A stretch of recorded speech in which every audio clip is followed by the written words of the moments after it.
Trying to get the word out about this, right? That it's open.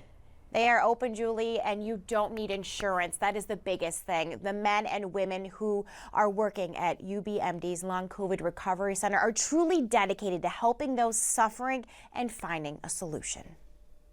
A mother who's like 2 years older than me, that's okay. Well, there's something to be said about the relationship between a doctor and a patient. Looking good for me. For Alexandra Lopez, it's everything.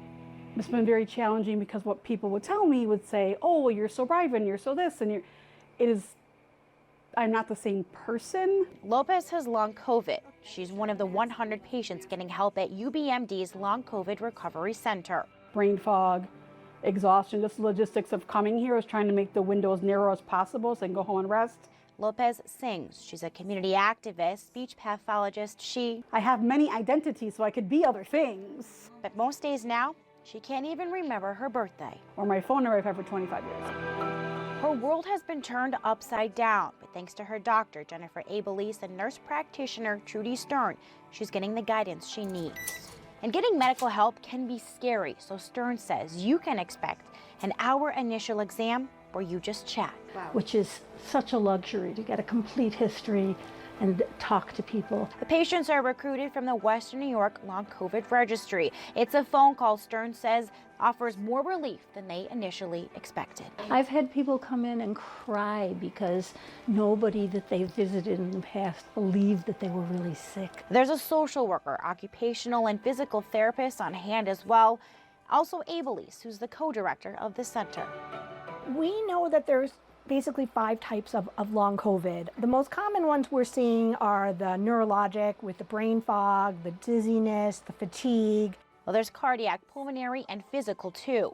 Our goal is really to identify, do people have long COVID?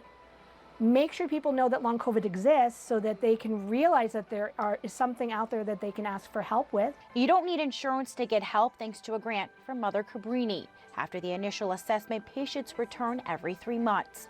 To make sure that there's improvement or pivoting if they need something else. The first step, though, just reaching out. Lopez hopes sharing her struggles will inspire others to do just that. This is the place that you will be believed. I want to thank Alexandra for sharing her story. Hopefully it inspires someone to reach out to do that. Schedule an appointment. You can contact Judy. The number's right there on your screen, 716-323-0674. We have the Long COVID Registry up over on our app as well. Julie. You know, Bree, we've heard so much about that brain fog. A lot of people said they've experienced that. You mentioned that you don't need insurance, but what if you get sent to a specialist? Now, thankfully, Julie, through this grant, that is covered as well. This team, like I said, is really, truly wanting to make sure those who need help are able to get it and get the treatment they need so they can get their lives back to normal as possible.